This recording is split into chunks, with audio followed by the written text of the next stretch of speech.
එපා එපාසේ මේ සම්බන්ධය එපා කියලා මට කිව්වා තාත්තයි අම්මයි සියලු දෙනාම මගේ රිලේෂන් මම එච්චර කන්සිඩර් කරේ නෑ මම එයාව දන්නවනේ ඒ හොඳට දන්නවා ඒ නිසා මම කිව්වා එයා හොඳයි එච්චර හිතන්න ඕනේ නෑ මට කැමති කියලා මට කන්ෆිඩන්ට් තිබුණා ඒ නිසා මට කැමති වෙන ඔප්ෂන් මං අව නෑ ඔයාලට පුළුවන් නම් මට කරලා දෙන්න නැත්තම් ප්‍රශ්න නෑ මං ඉන්නම් කියලා කිව්වේ. ඒක පාරක් ඇහුවා කොහොමද රටේ යුද්ධයක් එහෙම આવොත් ආපෞසරයක් කොහොමද එයාලා ජීවත් වෙන්නේ?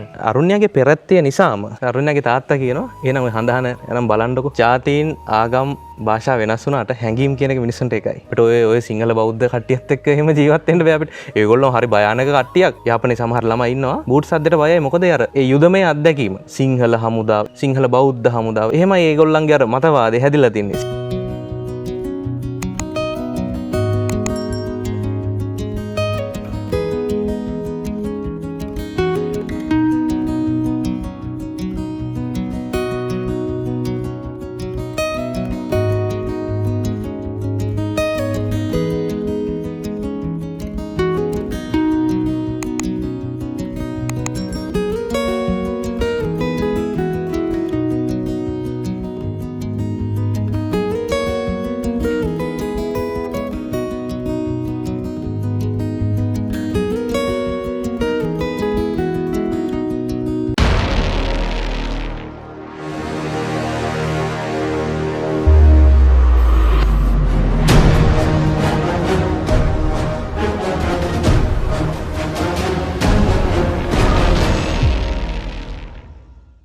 අයිබෝවන් පහුගේ කාලසීමාව පුරාවටම අපිත් එක්ක රැඳිලා හිටියා නම් ඔබ දන්නවා අපි අරන් ආවේ ජීවිත කතා. අද අරන් යන්නේ ජීවිත කතාවක් ඇතුළේ ලියවුණු ලස්සන ආදර කතාවක්. ඉතින් අහලා බලමු මේ ආදර කතාව. මේ ආදර කතාව විශේෂ වෙන්න ප්‍රධාන හේතුවක් තියෙනවා. හේතුව තමයි මේ ආදර කතාවේ කිරිල්ලිය තල් අරණෙන් ඇතුගල් පුරයට පියඹා ආපු නිසා. අපි අහලා බලමු මේ ආදර කතාව. අයිබෝවන් ඉන්ද්‍රජිත්. අයිබෝවන්. වණක්කම් අරුණ්‍යා. ඉන්ද්‍රජිත් තරුණ්‍යා මොනවද මේ දවස්වල වැඩ කටයුතු? මේ දවස්වල නම් අපි රාජකාරියත් එක්ක ටිකක් කාර්යබහුල වෙලා ඉන්නේ. එතකොට මොනවාද ඔය දෙන්නගේ වෘත්ති? වෘත්ති වශයෙන් මම නම් තොරතුරු තාක්ෂණ සේවයේ නිලධාරියෙක් හැටියට කටයුතු කරනවා. අරුණ්‍යා මේ වෙනකොට රිදීගම සහකාර ප්‍රාදේශීය ලේකම්වරිය විදිහට නව පත්වීමක් බාර අරගෙන කටයුතු කරගෙන යනවා. එතකොට ඔය දෙන්නගේ වයස? මේ ඔක්තෝබර් 26ට නම් මට අවුරුදු 30ක් සම්පූර්ණ වෙනවා. අරුණට අවුරුදු 28යි එතකොට. එතකොට අපි දැක්කා කොරෝනා පළවෙනි රැල්ල වෙලාවේදී විශේෂයෙන්ම මේ සෝෂල් මීඩියා එහෙම නැත්නම් මේ Facebook එක ඇතුලේ අරුණ්‍යගේ සහ ඉන්ද්‍රජිත්ගේ ආදර කතාව වෛරල් වෙනවා. මොකද්ද මේ ආදර කතාව වෛරල් වෙන්න ප්‍රධානම හේතුව? අතන මේ වෙනස් දේවල් ඉක්මනට සමාජ ජාලයේ වෛරල් වෙනවා. මම හිතනවා ඒ වෙනස තමයි ප්‍රධාන වශයෙන් මේ වෛරල් වීමට කාරණාව කියලා මට හිතෙන්නේ. අනිත් එක ඒ සම්බන්ධව පෝස්ට් කිහිපයක් පළ වුණා. වෙඩින්න එක ඉවරුණාට පස්සෙත් මම දැම්ම පෝස්ට් එකක්. ඊට පස්සේ මගේ යාළුවෝ කීප දෙනෙකුත් ඒ සම්බන්ධව හොඳ ආටිකල් එකක් පළ කරා. ඒක ටික කාලයකට පස්සේ මේ සමාජ ජාලයේ කතා බහට ලක් වුණා. ඒ විදිහට තමයි ඔබ අප අද හමුවන්නේ. දැන් මේක ආදර කතාවක්නේ. අපි මේ ආදර කතාවේ අලගිය මුලගිය තැන් වලට යමුකෝ. කෙලින්ම ආදර කතාවට බහිමු. එතකොට මේ ඉන්ද්‍රජිත් ඉස්සරලාම අරුණ්‍යව හමු වෙන්නේ කොහෙදිද? දැකපු පළවෙනි දවසේම ආදරයක් ඇති වුණාද? අරුණ්‍යා මට මුලින්ම හම්බෙන්නේ යාපනයේ කැම්පස් එකේදී. දැන් ඒ කාලේ අපි ඇත්තටම මේ දැකපු දවසේම ආදරයක් කියන එකට වඩා දැන් අපේ සිංහල කොල්ලෝ යනවනේ ජෙෆ්නා කැම්පස් එකට. ගිහිල්ලා දැන් මේ ෆස්ට් ටයිම් තමයි මේ ටැමිල් ගර්ල්ස්ලා දකින්නේ. අර ආදරයකට වැඩිය නිකන් අමුතුම නිකන් ෆීලිං එකක් තියෙනවා මේ අපි මේ ළඟට දැකලම නෑ මේ ටැමිල් ගර්ල්ස්ලාව දැකලම නෑ. ඉතින් ඒ තුළ අපිට කුතුහලයක් තියෙනවා මේගොල්ලොත් එක්ක පොඩ්ඩක් ආශ්‍රය කරලා බලුවොත් හොඳයි කියලා. අන්න ඒ විදිහට තමයි මමත් කොහොම හරි අරුණ්‍යට සමීප වෙන්නේ. ඊට පස්සේ අපි ඒක හොඳ ෆ්‍රෙන්ඩ්ෂිප් එකක් බවට පරිවර්තන වෙනවා. ඒ ඔස්සේ තමයි මම මේ කතාව දිගට ගලාගෙන යන්නේ. ආදර කතාව බවට පත් වෙන්නේ. ආදර කතාව බවට පත් වෙන්නේ ක්‍රමානුකූලව. සාමාන්‍යයෙන් ගෑල්ලමෙක් යාළු කරගන්නවා කියන්නේ ඉන්ද්‍රජිත් ලේසි වැඩක් නෙමෙයිනේ. දැන් එතකොට ජාතීන් දෙකක්, ආගම් දෙකක්, භාෂා දෙකක් කොහොමද මේ යාළුකම ආදරයක් බවට පරිවර්තනය වෙන්නේ? ඒක සෑහෙන අමාරු ප්‍රශ්නයක්. මට හිතෙනවා ජාතීන් ආගම් භාෂා වෙනස් වුණාට හැඟීම් කියන එක මිනිස්සුන්ට එකයි.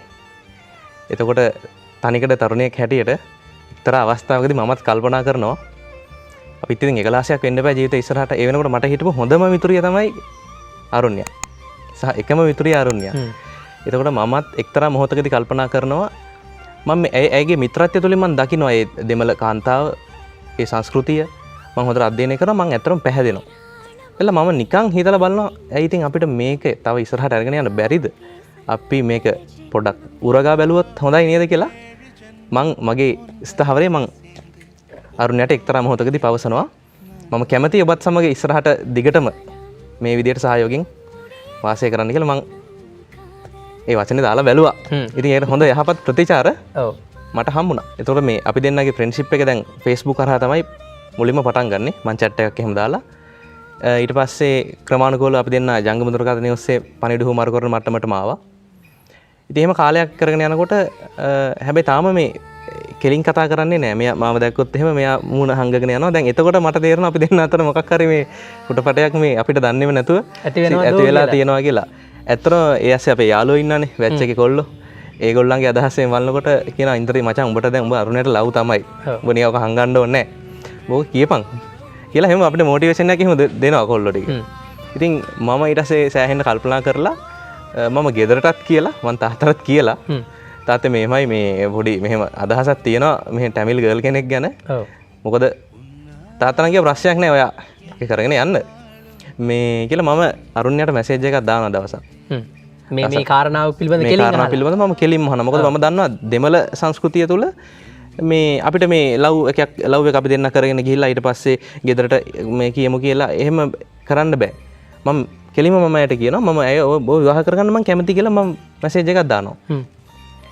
එතකොට අරුණ්‍යගේ ෆිල්ටර් උනේ මම වාට කැමති ඉන්ද්‍රජිත් මම වාට කැමති. හැබැයි එතනදී අරුණ්‍යට යම් යම් සීමා ටිකක් තියෙනවා. මට තාත්තගේ වචනෙන් එහාට යන්න බෑ කියන කතාව තමයි අරුණ්‍ය කිව්වේ. ඒ විදිහට අපි දෙන්න කතා කරලා ක්‍රමානුකූලව මේ අපේ ආදර මේ යහළුකම ආදරයක් බවට අපි පරිවර්තනය කරගත්තා. දැන් එතකොට මේ ආදර කතාවේ මුල පුරන්න දැන් ඉන්ද්‍රජිත් කැමැත්ත ගත්තනේ අරුණ්‍යගෙන්. ඊට පස්සේ සාමාන්‍යයෙන් අපි දන්න කතාවක් තමයි ආදර කතාව දිගින් දිගටම කරගෙන යද්දි විවාහයකින් කෙලවර කරන තැනකට එද්දි අභියෝග රසකට මුහුණ දෙන්න වෙනවා. ඉතින් මේ ආදර කතාවේ සාමාන්‍ය අපේ සිංහල ආදර කතාවකට වඩා වැඩි අභියෝග වලට මුහුණ දෙන්න සිද්ධ වෙන්නේ නැති. අපි කියමුකේ අභියෝග මොනවාද ඒ වෙලාවේදී දෙන්න එකතු වෙලා කොහොමද ඒවට මුහුණ දුන්නේ කියලා. ලොකුම අභියෝගය තමයි භාෂාව. භාෂා දෙකක්. මොකද මෙයාට දෙමළෙන් කිව්වොත් තමයි ඒක තේරෙන්නේ දැනෙන්නේ. ඒ නිසා මේක පටන් ගත්තේ මම නිසා දැන් මට සිද්ධ වෙනවා භාෂාව ඉගෙන ගන්න. ඒ වගේම තමයි සහ මේ දෙමළ කෙල්ලොත් එක්ක අපි කොහොමද කටයුතු කරන්න කියන එක ඒ සංස්කෘතිකමය අභියෝගෙත් මට තියෙනවා. මොකද සිංහල කෙල්ලෙක් එක්ක අපි කටයුතු කරන විදිය සහ දෙමළ ගැහැණු ළමයෙක් එක්ක අපි ගනුදෙනු කරන විදිය වෙනස්. මොකද ඒගොල්ලෝ හුඟක් පවුලට සම්බන්ධයි. අපේ ළමයි නම් ටිකක් කැම්පස් වගේ යනකොට ස්වාධීනයි. එතකොට දෙවෙනි ලොකුම අභියෝගය මට තිබ්බේ අරුණ්‍යගේ මම හොඳටම දැනන් හිටියා ගෙදරින් කැමති වෙන්නෙම නැහැ කියන එක. විශේෂයෙන්ම අම්මලාගේ තාත්තලාගෙන් ලොකු විරෝධයක් එනවා කියන එක. මොකද මම ඒක අවබෝධ කරගත්තේ ඒ කාලේ අපි දන්නවා දැන් යුද්ධයක් ඉවර වෙලානේ අපි මේ යන්නේ. මට දැන් එහෙ ඉන්නකොට මට තේරිච්ච දෙයක් තමයි අපි සිංහල බෞද්ධනේ. සිංහල බෞද්ධ කිව්වහම ඒ මොහොතේ දැන් තත්ත්වය මම දන්නේ. ඒ මොහොතේ දෙමළ ජනතාව හරි බයයි. සිංහල බෞද්ධයා කිව්වහම මට මොකද මේගොල්ලන්ගේ ගෙවල් පැත්තනොත් මට එහෙම චෝදනා ආවා. අපිට ඔය සිංහල බෞද්ධ කට්ටියත් එක්ක එහෙම ජීවත් වෙන්න බෑ අපිට. ඒගොල්ලෝ හරි භයානක කට්ටියක්. යුද්ධේ බැට කාලා ඉන්නේ. එහෙම ඒ වගේ දැන් මතවාදයක් ආවා. එහෙම ප්‍රශ්නකුත් තිබ්බා. ඒතකොට ඒවා ඔක්කොම වෙනස් කරන්න ඕන මම මේක දැන් කරගෙන. ඒක තමයි මට ලොකුම අභියෝගය. ඒතකොට මට එක වෙලාවකදී අහනවා මේ යුද්ධේ තමයි අනිත් අභියෝගය. දැන් යුද්ධේ ඉවර වෙලා දැන් මේ ටික කාලයයිනේ. 2009 යුද්ධය ඉවරුනේ. එතකොට දැන් මේ ගෙවල් කට්ටිය බයයි. සිංහල සාමාන්‍යයෙන් අපේ සමහර ළමයි ඉන්නවා සපත්තු සද්දෙටත් බයයි. යාපනයේ සමහර ළමයි ඉන්නවා අර බූට් සද්දෙට බයයි. මොකද ඒ යුදමය අත්දැකීම. එහෙම හමුදාව සිංහල හමුදාව. එහෙමයි ඒගොල්ලන්ගේ අර මතවාදය හැදිලා තින්නේ. සිංහල හමුදාව, සිංහල බෞද්ධ හමුදාව. දැන් ඔය වගේ ලොකු මේකක් තුල තමයි මම දැන් මෙයා මේ දෙමළ ගැහැණු ළමයෙකුට ආදරය කරන්න මේ තනියම ගිහිල්ලා අර ප්‍රතිරූපය සම්පූර්ණ වෙනස් කරන්න ඕන. එතකොට ඒකට මට සෑහෙන කාලයක් ගත වුණා. ඒක තමයි මට තිබ්බ ලොකුම අභියෝගය. එතකොට දැන් අරුණ්‍යගේ පවුලේ අම්මට තාත්තට නෑදෑයින්ට ලොකු ප්‍රශ්න තියෙනවා. දැන් සිංහල පවුලකට කොහොමද දුවෙක් දෙන්නේ? ඒගොල්ලෝ මාත් එක්ක පස්සේ කතා කරන්න පටන් ගත්තා. නැන්දලා මාමලා මාත් එක්ක කතා කර එක එක ප්‍රශ්න යාලට. එතකොට දැන් එකපාරක් ඇහුවා කොහොමද රටේ යුද්ධයක් එහෙම આવොත් ආපෞසරයක් කොහොමද යාලා ජීවත් වෙන්නේ අපි දෙන්න. එතකොට දන්නවනේ අපි මිනිස්සු හරි කලබලකාරීනේ. මම ඒ වෙලේ ඉතින් කිව්වා නෑ එහෙම යුද්ධයක් එන්නේ නෑ. ඉතින් දැන් යුද්ධය ඉවර වෙලා දැන් සාමය මෙවලා තියෙන. ඉතින් ඒ නිසා අපිට එහෙම ආයි යුද්ධයක් එන්නේ නෑ. ඉතින් එහෙම අපි විශ්වාස කරගෙන කටයුතු කරමු කියලා ඉතින් මම ඒගොල්ලන්ට උත්තර දුන්නා. ඒ ප්‍රශ්න මැද්ද මම මෙහෙම ප්‍රශ්නයක් අහනවා. අතුරු ප්‍රශ්නයක් විදියට. දැන් අර ආදර කතාව පටන් අරන් යද්දී ඉන්ද්‍රජිත්ට සිද්ධ වෙනවනේ යම්කිසි මොහොතකදී අරුණගේ ගෙදර ගිහිල්ලා ගෙදර අයගෙන් කැමැත්ත ගන්න. ඒ අවස්ථාව පොඩ්ඩක් අපිට කියමුකෝ. කොහොමද ගියේ කාත් එක්කද ගියේ මොකද්ද ඒ වෙලාවේ අරුණගේ ගෙදරින් අරුණගෙන් තිබ්බ රියැක්ෂන් එක? ඒක ඇත්තටම මේ කෙලින්ම නම් ගෙදරට ගියේ නෑ මම. මොකද මම හොඳටම දන්නවා ඒ ගෙදරින් මට කැමැත්තක්. මොකද මම අම්මව හම්බුණා දවසක්. බස් ස්ටෑන්ඩ් එකේදී හම්බෙලා මම කිව්වා අම්මේ මෙහෙමයි මම මෙන්න මේ විදිහට අදහසක් තියෙනවා කියලා. අම්මා එතනින්ම මම ප්‍රතික්ෂේප කරා. හරිද? මට සැලුන්නේ නෑ. මම සැලුන්නේ නෑ. හැබැයි මට පොඩි කේන්තියකුත් ආවා බොරු කියන්න ඕනේ නෑ. මම ඊට පස්සේ ආපහු ගිහිල්ලා මම ඔයගොල්ලන්ට ප්ලෑන් එකක් ගැහුවා. අරුණගේ මල්ලිලා එහෙම ඉන්නවා. මම ඒගොල්ලොත් එක හිතවත් වුණා. ඒ වගේම මට ඒ වෙලේ සෑහෙන්න මාව අවබෝධ කරගත්ත පිරිසක් හිටියා අරුණයාගේ ෆැමිලි එකේ. අරුණයාගේ පුංචි අම්මා. එයා හිටියේ මේ යාපනයේ වැල්වැටි වල තමයි ඒගොල්ලෝ හිටියේ. මේ ඉන්ද්‍රජිත් කියන්නේ හොඳ ළමයෙක් හොඳ මේ කොල්ලෙක් කියලා අරුණයාගේ නැන්දම්මට තේරුණා. මම නැන්දම්මත් එක්ක කතා කරලා නැන්දම්ම සහ අරුණයාගේ අම්මගේ මල්ලි මාමා. මොකද මාමා කියන්නේ දැන් දෙමළ සංස්කෘතියේ මාමා කියලා කියන්නේ මේ ගර්ල් කෙනෙක්ගේ විවාහය තීරණය කරන්නේ මාමා. ඔව්. බලපෑමක් කරන්න පුළුවන්. ඔව් මාමත් ඇවිල්ලා මාව හම්බුණා. මම මාමත් එක්ක හොඳ ෆ්‍රෙන්ඩ්ෂිප් එකක් හදාගත්තා. කොහරි මේ මාමයි අපි අතර හොඳ අවබෝධයක් ඇති කරගත්තා. එතනින් තමයි මම අරුණයාගේ පවුලට මේ මැසේජ් එක අරගෙන යන්නේ. ඒගොල්ලන්ගේ මාමයි නැන්දයි ඒ ෆැමිලි එක හරහා. කොහොම හරි අරුණයාගේ තාත්තට කතා කරන්න උත්සාහයක් දැරුවා. හැබැයි ඒකත් පළවෙනි අවස්ථාවේ තාත්තා විසින් ප්‍රතික්ෂේප කරා. දැන් මේ අර පළවෙනි වතාවේ ගිහිල්ලා මාමා නැන්දම්මා එක්ක ගිහිල්ලා අරුණගේ තාත්තව හම්බෙනවනේ. එතකොට පළවෙනි වාර ප්‍රතික්ෂේප වෙනවා. ඒ වෙලාවේ මොන වගේ හැඟීමක්ද අරුණට ඇති වුනේ? මට ඇවිල්ලා එපා මේ සම්බන්ධය එපා කියලා මට කිව්වා. තාත්තයි අම්මයි සියලු දෙනාම මගේ රිලේෂන්ස්. මම එච්චර කන්සිඩර් කරේ නෑ. මම එයාව දන්නවනේ. ඒ හොඳට දන්නවා. ඒ නිසා මම කිව්වා එයා හොඳයි. එච්චර හිතන්න ඕනේ නෑ. මට කැමති කියලා මට කන්ෆිඩන්ට් තිබුණා. ඒ නිසා මට කැමති වෙන ඔප්ෂන් මං අව නෑ. ඔයාලට පුළුවන් නම් මට කරලා දෙන්න නැත්තම් ප්‍රශ්න නෑ. මං ඉන්නම් කියලා කිව්වේ. එහෙම කියලා තමයි කිව්වේ. දැන් එච්චර ඉල්ලීම් කරලා අපිට එහෙම ලොකු මේ සහයෝගයක් හම්බුනේ නෑ. පවුලෙන් දැන් ඔයම සිද්ධිය වුණාට පස්සේ මට එනවා කෝල් එකක් මේ අරුණයාගේ. මේක හරියන්නේ නැහැ. දැන් අරුණයා ගෙදරට එහෙම කිව්වට මට කතා කරලා කිව්වා මේක හරියන්නේ නැහැ. මේක නවත්තන්න වෙයිද මම දන්නේ නවත්තමු කියලා කිව්වේ නෑ. නවත්තන්න වෙයිද දන්නේ නැහැ. ඔයාට මොන හරි කරදරයක් වෙයිද දන්නේ නැහැ. ඔයා යාපනයේ ඉන්නේ. අපේ නෑදෑයොත් ඉන්නවා නේද? මං කියවනේ අර යාපනයේ තත්ත්වය පිළිබඳව. එතකොට මේ කියලා මෙයා මට මේක ආපහු බාර දුන්නා. ඉතින් යන්න ඒ වගේ ඒ වෙලාවට මම කරන්නේ අපේ තාත්තට කෝල් එකක් ගන්නවා. දැන් මට අහන්න බැරිුණ ප්‍රශ්නයක් තමයි දැන් මේ කලින් තාත්තගෙන් අහනවනේ අරුණගෙන් අහන්නත් කලින් තාත්තගෙන් අහනවනේ තාත්තා මෙහෙම දෙයක් කරොත් හොඳයිද කියලා. එතකොට මේ ගෙදර තාත්තා සහ අම්මා ඉන්ද්‍රජිත්ගේ කොහොමද මේකට දක්වපු ප්‍රතිචාරය සහ මේ ඒගොල්ලෝ දැන් කැමතිද මේ වැඩේට මේ යද්දි? එතනදී මේ මං අම්මගෙන් මේක හැංගුවා. මොකද අම්මා කැමති කරගන්න පුළුවන්. තාත්තා කැමති නම් අම්මත් කැමති.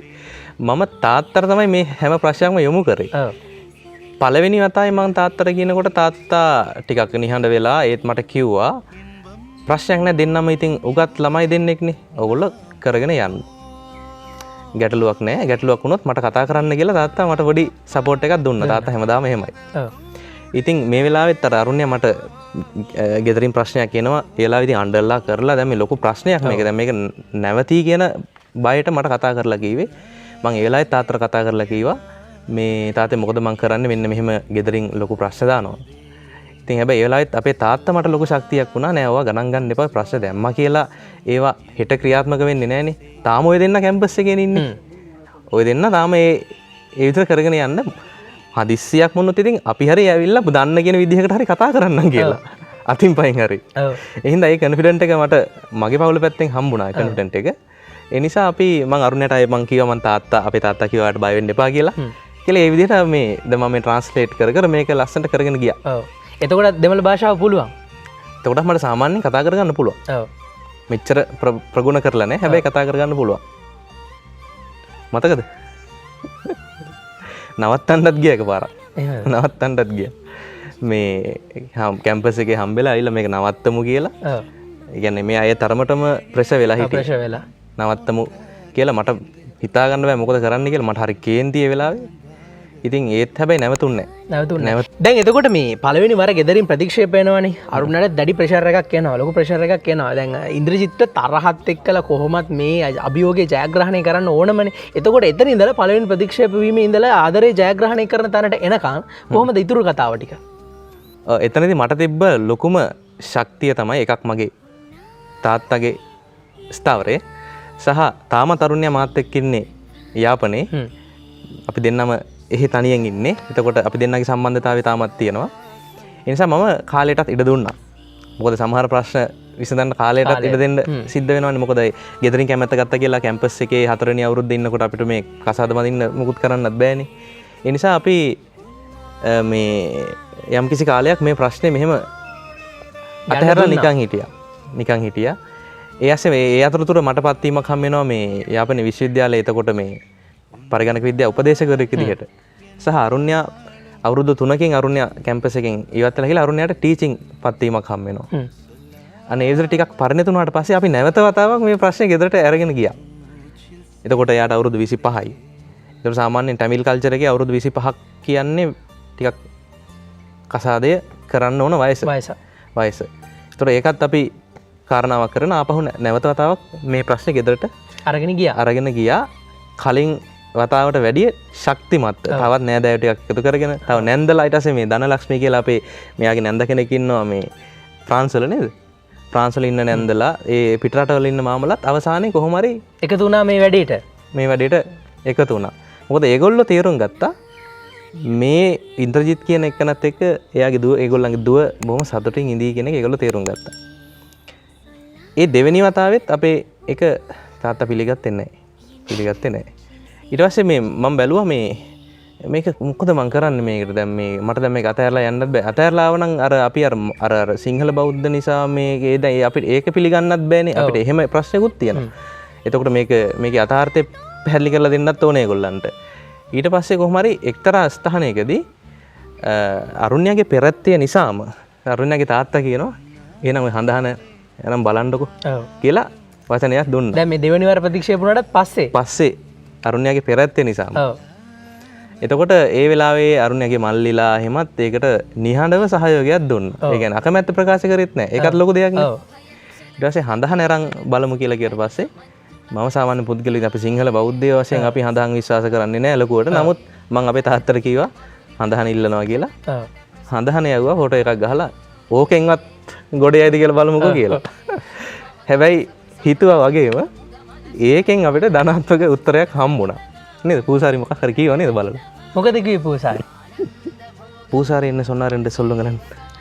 கோவில் பூசாரி මේ ඔයාලා කලබල වෙන්න එපා. ඔයාලා කරන්නේ නැත්නම් කොහොම හරි මේ වැඩ ඉවර වෙනවා. ඒ නිසා ඔයාලා කරලා දුන්නොත් හොඳයි කියලා කියලා තාත්තට කියලා තියෙනවා. ඉතින් ඒක අපි නොසිතු ආකාරයකට අපිට ඒක ලොකු මේකක් වුණා. ඒ කියන්නේ පූසාරි කිව්වලු මේක වෙනවා කොහොමටත් කියලා. ඒ නිසා ඉතින් ඒක ගෙදරින් කරලා දෙන එක හොඳයි කියලා එදා තමයි ඇත්තටම අපි දෙන්නට මාරම රිලැක්ස් කියන්නේ නිදහසක් සතුටක් ලැබුණා. මම කවුරුත් සපෝට් කරේ නෑනේ. ඒ උත්තර විතරයි මට මෙයාගේ සපෝට් කොන්ෆිඩන්ට් ඒ උත්තර විතරයි මගේ සපෝට්. මේ පූසාරි දුන්න උත්තරේ ඒ නිසා තමයි මේක මේ අද මෙතනින් කෙලවර වුණේ විවාහය. නැතත් ඒක අපි කෙලවර කරන්න තමයි හිටියේ කොහොම හරි. නමුත් මේ දෙමාපියන්ගේ ආශිර්වාදයෙන් නැතුව හෝ ඇතුව දැන් මං කිව්වේ දෙමාපියන්ගේ ආශිර්වාදය ලැබෙන්න අරක තමයි ප්‍රධාන හේතුව. මේ නැත්තම් ඉතින් මං කොහොම හරි එක්කන් එනවා කියලා තමයි හිතන් හිටියේ. දැන් ওই සාකච්ඡාව එහෙම යනකොට අපේ අම්මටත් දැන් ඕක ආරංචි වෙනවා. මේ මම ටැමිල් ගර්ල් කෙනෙක් එක්ක මෙහෙම උටපටයක් තියෙනවා හැම කියලා. හැබැයි අපේ අම්මා ඒ ගැන අදහස් දැක්වේ නැහැ. මගෙන් එකපාරක් හැබැයි උඹට සිංහල කෙල්ලෝ නැද්ද කියලා. එහෙමත් ඇහුවා. මම හිතා අම්මට මේක එච්චර කැමැත්තක් නැතුව ඇති කියලා. හැබැයි අර තාත්තත් එක්ක මේ ප්‍රශ්න නම් මම සාකච්ඡා කරනකොට දවසක් මැදින් එල්ල කිව්වා මේ ඕකට ඔය සාකච්ඡා කරන් දෙන්න උඹ කියලා කෙල්ල එක්කන් වරෙන් මං කන්න බොන්න දෙන්නම් කියලාත් කිව්වා. අද ඒ වගේ වචනයක් එනකොට ඇත්තටම මාර්ම මේ කොන්ෆිඩන්ට් එකක් එනවා. ඒක මතක් වෙනකොට මට ඇහැට කඳුලකුත් එනවා. ඒ කියන්නේ ඇත්තටම සතුටුයි. ඒ කියන්නේ ඉවරෙච්ච විදිහ ඉවර කරගත්ත විදිහ අපේ දෙමාපියන්ට ලොකු ක්‍රෙඩිට් එකක් යනවා ඒකේ. සහ අරුණ්‍යාගේ අර අපි කියන්නේ මොකක්ද ඒකට කියන්නේ මේ අතාරින්නේ නැතුව අප්‍රතිහත ධෛර්යය ධෛර්යය මොකක්ද කියලා වචනයක් දුන්නා. ඒ වචනේ ඉවර වෙනකම්ම අරුණ්‍යා ආරක්ෂා කරා. ඒක තමයි මට තිබ්බ ලොකුම හයිය. මෙයා ඇතෑරියා නම් අද මටත් කරන්න දෙයක් නැහැ. දැන් එතකොට අර මේ පූසාරි මහත්මයා කියනවනේ මේක මෙහෙම කරන්න කියලා. ඒ වෙලාවේදී තාත්තා ඇවිල්ලා අරුණ්‍යාට මොකක් හරි කියන්නේ නැදිනේ නේ. ආයෙනම් මේක අපි කරමු හරි නැත්තම් මොකක් හරි නැත්තම් ඉඟියක් හරි දෙන්න නැදිනේ. ඒ වෙලාවේ අරුණ්‍යාට මොකද හිතුනේ කියලා පොඩ්ඩක් අපි කියමු. ඊළඟට මට ඇවිල්ලා ඒ උත්තර දීලා තියෙනවා කතාවක් මට කිව්වේ නෑ. ඊට පස්සේ අම්මා කරා ආරංචි වුණා. ඊට පස්සේ බොරු කතාවක් මොත් කිව්වේ නෑ. යා කන්නදි නැති නිසා නිකන් සප්ත නැතුව හිටියා. බොරු එහෙම කිව්වේ නෑ. ඊට පස්සේ අර එකපාර කියන්නත් බෑනේ විරුද්ධ වෙලා. ඔව්. ඒක තමයි තත්ත්වේ තිබ්බා. ඔව්. ඊට පස්සේ සප්ත නැතුව හිටියා. ඊට පස්සේ මම රැකියාව හම්බුණා. ඔව්. එයාත් හම්බුණා. ඊට පස්සේ යාලා බලාගෙන හිටියා. මාත් එහෙම හිටියානේ. එතකොට හරි වෙන විකල්ප නෑ. අපි කරලා දෙමු කියලා අන්තිමට අවසාන නිර්ණය ගත්තා. එතකොට ඒ පණිවිඩේ අරුණ්‍යාද කිව්වේ නැත්නම් අරුණ්‍යා ගෙදර කෙනෙක්ද ඉන්ද්‍රජිත්ට කිව්වේ? මට අරුණ්‍යා තමයි මැසේජ් එකක් දැම්මේ. මට මතකයි මම එතකොට වවුනියා කැම්පස් එකේ කතිකාචාර්යවරයෙක් විදිහට තමයි කටයුතු කර හිටියේ. ඊට අපිට මැසේජ් එකක් එනවා. තාත්තා ඔගේ එක දුන්නා කියලා. මාර ජොලියක්. මම හිතන්නේ මම ලෙක්චර් එකටත් මම ගියේ නෑ එදා. එච්චර සතුටු වෙන්නේ නෑ. සතුටුයි. මොකද මේ තරම්ම ඒක රිලීස් එකක්. පස්සේ මම ටක් ගාලා අපේ තාත්තට පණිවිඩය දුන්නා. අරුණගේ තාත්තා මේ මෙහෙම කියලා තියෙනවා. කැමති කියලා කියලා තියෙනවා. ටක් ගාලා අපි ඉදිරි කටයුතු ටිකට ලෑස්ති වෙමු. මොකද මේක කොයි වෙලේ වෙනස් වෙන්න කියන්න බෑ නේද? කියන්න බෑනේ. කියලා අපි ඒ විදිහට ඊටාම ආසන්න දිනකදී අපි මේ කසාදය මේ විවාහය පවත්වමු කියලා අපේ පැත්තෙන් පණිවිඩය දුන්නා. එතකොට විවාහය සිද්ධ වුණේ හින්දු චාරිත්‍රානුකූලවද? හින්දු චාරිත්‍රානුකූල. එතකොට මේ ඉන්ද්‍රජිත්ගේ ගෙදරින් ඒකට අකමැත්තක් තිබ්බේ නැද්ද? අපේ ගෙදරින් ඒකට අකමැත්තක් තිබ්බේ නැහැ. ඒ ගැන ඇත්තටම සාකච්ඡාවත් කරේ නැහැ ගෙදර. ඒ කියන්නේ කෙලින්ම අරුණ්‍යගේ මේ ෆැමිලි එකෙන් කිව්වා අපි කැමති මේක ටැමිල් අපේ කල්චර් එකෙන් කරන්න කැමති කියලා ඒගොල්ලෝ පළවෙනිම අදහසක් දැම්මා. ඉතින් මං හිතුවා මොකක් හරි අපේ පැත්තෙන් විරුද්ධත්වයක් එයි කියලා. මේ ඊ විරුද්ධත්වයක් නෙවෙයි ආවේ. එහෙනම් අපි වේස්ටි ටිකක් හොයාගන්නම් කිව්වා අපේ අයියලා ටික. අපිත් කැමති මේ ටැමිල් විදිහට දකින්න කියලා කිව්වා. වෙනසක් නේ නේද? වෙනසක්. ඇත්තටම මේගොල්ලෝ ගිහිල්ලා ඒකට ලෑස්ති වෙනවා මේ වේස්ටි ඇඳගෙන එහෙම ඒ විදිහට. ඒ නිසා මේ ඒක මතිකවම ටැමිල් කල්චර් එකෙන් වෙඩින් එක කරමුයි කියලා තීරණය වුණා. දැන් මේ මම තැල්ල බැන්දනේ. ඔව්. තැල්ල බඳිනකොට මේ පූසාරි මේ ආව ළඟට. මල්ලි වාට සතුටුද දැන් කියලා ඇහුවා. සිංහලෙන් ඇහුවා. වාට සතුටුද දැන් කියලා ඇහුවා. මම කිව්වා සතුටුයි thank you කියලා. දැන් එතකොට මේ ත්‍රිකුණාමලයේදී විවාහය සිද්ධ වෙලා හින්දු චාරිත්‍රානුකූලව ඇයව කන්දගෙන එනවා කුරුණෑගලට අතුගල් පුරවරයට. එතකොට කොහොමද එතනින් එහාට ජීවිතේ දැන් මේ දක්වා එන්නේ? ඔව් මේ දක්වා ජීවිතය ගත්තාම දැන් ත්‍රිකුණාමලේ අපි වෙඩින් එක ඉවර වෙලා අපි හෝම් කමින් එකක් ක්ලෑස්ටි කරනවා කුරුණෑගල. සතියකට විතර පස්සේ තමයි මම එක්කගෙන එන්නේ. ඒ හෝම් කමින් එක අපේ විදිහට අපේ කල්චර් එකට මේ සම්ප්‍රදායික මුකුත් එහෙම නැහැ. ජස්ට් පාටි එකක් වගේ අපි එහෙම කරා. මේ අපේ ෆැමිලි එකේ අපේ පවුලෙන් ලොකු සහයෝගයක් හම්බ වෙනවා ඒ කටයුතු වලට. இங்க வந்த பிறகு உங்களுக்கு எப்படி உங்களோட எக்ஸ்பீரியன்ஸ் ன்னு கேக்குறேன். මට කලින් එච්චර සිංහල දන්නේ නැහැ. නිකන් කනවද මොනවද එච්චරයි. ඔව්. මේ ආපුවා විතරයි ඔයාලා කතා කරනකොට මම තේරුණා. ජස්ට් දැන් තියන්නේ ග්‍රැමර් මිස්ටේක් විතරයි. ඔව්. මේ ගොඩාක් කට්ටිය සිංහලනේ. එතකොට කතා කරනකොට මට එයාලා සපෝට් එක දෙනවා. ඔව් ඒ ආපු මුල් දවස්වල අපේ ගෙදරට ගෙනත් ආපු මුල් දවස්වල නිකන් ඇත්තට මට දුකත් හිතුණා එලාවකට. ඔය ඉන්නවා ඉතින්. දැන් අපේ ගෙදර අය දන්නෙත් නැහැ කතා කරන්න. මෙහෙම කීවට මොකුත් වරද හිතන්න එපා. නිකන් අපි අර නිකන් සතෙක්ක තියන් ඉන්නේ නිකන් කෑම ටික දෙනවා. හරිද? වතුරාන මනන් දෙනවා. ඉතින් ඒ ටික අපේ අම්මටත් කතා කරන්න බෑ. එහෙම කරනවා. ඉතින් තාත්තලා එහෙම වැඩි කතා කරන්නේ නැහැ. මමත් වැඩට යනවා එනවා. මේ කාලයක් යා ගෙදරට වෙලා හිටියා මාස කිහිපයක්. මට හරි දුකකුත් පව් කියලා හිතුණා. දැන් මම මේ කරේ අපරාධයක්වත් කරාද කියලා ගෙදරට වෙලා. ඉතින් ඔය උඩ බලාගෙන ඉන්නවා. ඉතින් දැන් වෙන කරන්න දෙයක්වත් නැහැනේ. හැබැයි ඒ වගකීම අපේ අම්මා පස්සේ බාරගත්තා. අපේ අම්මා මෙයත් එක්ක හිතවත් වෙලා මේ කුස්සියට එක්කන් ගිහිල්ලා ඉතින් උයන පිහින තැනේ ඉඳලා සෑහෙන්න අර පොඩි දරුවෙකුට මේ පුහුණු කරන විදිහට අම්මයි මෙයයි අතර කමියුනිකේෂන් එකක් ඇති වුණා. ඊපස්සේ ඒ දෙන්න කතා කරන්නේ මොනවද කියන අපිට තේරෙන්නේ නැහැ. ඒ දෙන්නගේ භාෂාවකින් ඒගොල්ලෝ කතා කරනවා. අම්මටත් නිකන් සාප්පු කියලා මොන හරි කියනවා. එහෙම කාලෙකුත් තිබ්බා. ඒ එන්වයරන්මන්ට් එකට මේ පරිසරයට හුරු වෙන්න කාලයක් ගත වුණා. දැන් අරුණ්‍ය එන්නේ යාපනයේ ඉඳලානේ. දැන් දෙමළ භාෂාව කතා කරනවා, දෙමළ සංස්කෘතියක හැදිලා වැඩිලා. එතකොට දැන් රිදීගම තමයි වැඩ කරන්නේ. එතකොට සිංහල කට්ටියත් එක්ක කොහොමද වැඩ කරද්දි ලේසිද අරුණ්‍යා? කොහොමද ගැටලු ඇති වෙනවද? ලේසි. එච්චර ගැටලුවක් නෑ. යාලා කතා කරනවා, ඇවිල්ලා කතා කරනවා. යාලා කතා කරනකොට මම තේරුණා ඒ නිසා යාලට උත්තර දෙන්න පුළුවන්, කතා කරන්න පුළුවන්, වැඩ කරන්න පුළුවන්. එහෙම ගැටලුවක් නෑ. ලියුම් කියවනකොට තමයි මට කලින් ප්‍රශ්න තිබ්බේ. ඊට පස්සේ මාස 3ක් පස්සේ දැන් චුට්ට හරි කියලා මම හිතන්නේ. ඒ විදිහට තමයි වැඩ කටයුතු කරගෙන යන්නේ නේ.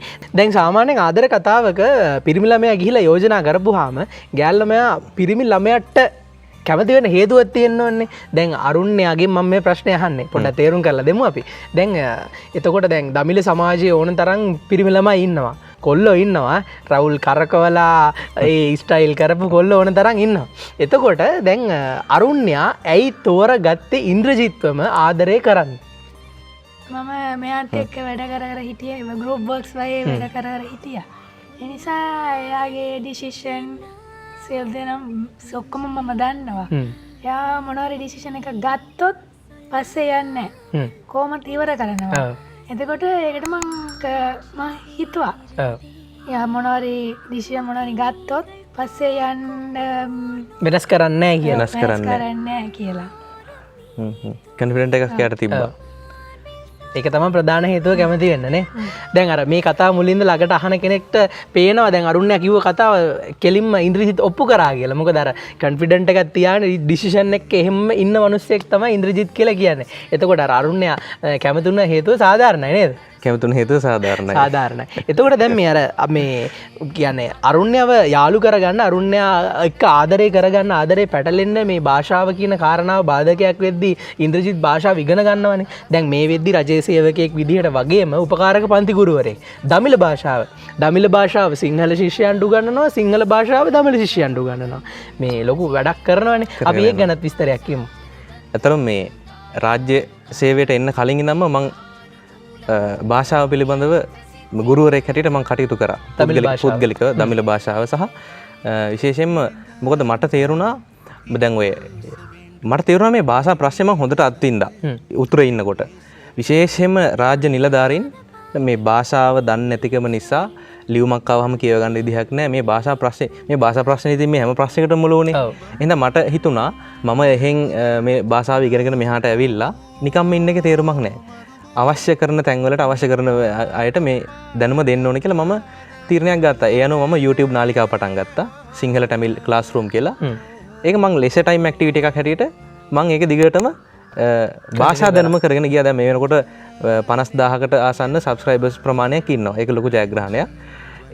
ඒ ඔස්සේ මට ආරාධනා ලැබෙනවා පුළුවන් නම් අපිට උගන්වන්න මේ භාෂාව. විශේෂයෙන් මම උගන්වන්නේ රාජ්‍ය සේවකයින්ට, වෘත්තිකයින්ට, ගොඩක් දෙමළ අයට මම සිංහල උගන්වනවා. ස්පෝකන් සිංහල. එතකොට මෙහි ඉන්න සිංහල අයට මම ටැමිල් උගන්වනවා. ඉතින් ඒකත් මම ඊටාම සතුටින් කරගෙන යනවා. මේ ඒ අතරතුර මට මේ මගේ රැකියාව හම්බුණා. නමුත් මම අමතර කාලේ මම වැය කරනවා භාෂා දැනුම වර්ධනය කරගන්න සහ භාෂා දැනුම බෙදා හරින්න. අන්න ඒ විදිහට තමයි අද අපි අරගෙන ආවේ තල් අරණෙන් ඇතුගල් පුරයට පියඹා ආ කිරිල්ලියගේ ආදරවන්තයා ඉන්ද්‍රජිත් සහ ආදරවන්තිය අරුණ්‍යා සමගින් අද කතාව මේ විදිහට ආදර කතාව ලස්සන බාධක කම්කටොළු මැද්දේ ජයග්‍රහණයක් හොයාගෙන ආපු ආදර කතාවක්. ඉතින් මේ වගේ කතාවක් ඔබටත් තියෙනවා නම් ලොවට ඇහෙන්න පේන්න කියන්න අපිට කතා කරන්න අපේ දුරකථන අංකය අපි සඳහන් කරනවා යටින්. ඒ වගේම තමයි ඔබේ නිෂ්පාදන ක්‍රියාවලිය, ව්‍යාපාරය, ඔබේ නිෂ්පාදනයන් පිළිබඳව වැඩසටහන්, විරල්ද ප්‍රචාරක දැන්වීම පළවා ප්‍රචාරය කරවා ගන්න දුරකථන අංකයට අපිට ඔබට කතා කරන්න පුළුවන්. අපි ලෑස්ති ඔබව හොයාගෙන ඉන්න. ඉතින් තවත් අරුත්බර වැඩසටහනක් සමගින් නැවතත් නුදුරේදී මහමුවින් බලාපොරොත්තු වෙනතු සමුගන්නවා. සියලු දෙනාට ජයග්‍රහණය ප්‍රාර්ථනා කරනවා. එහෙනම් ඉතින් ආයුබෝවන් අයිබෝවන් වණක්කම්. වණක්කම්.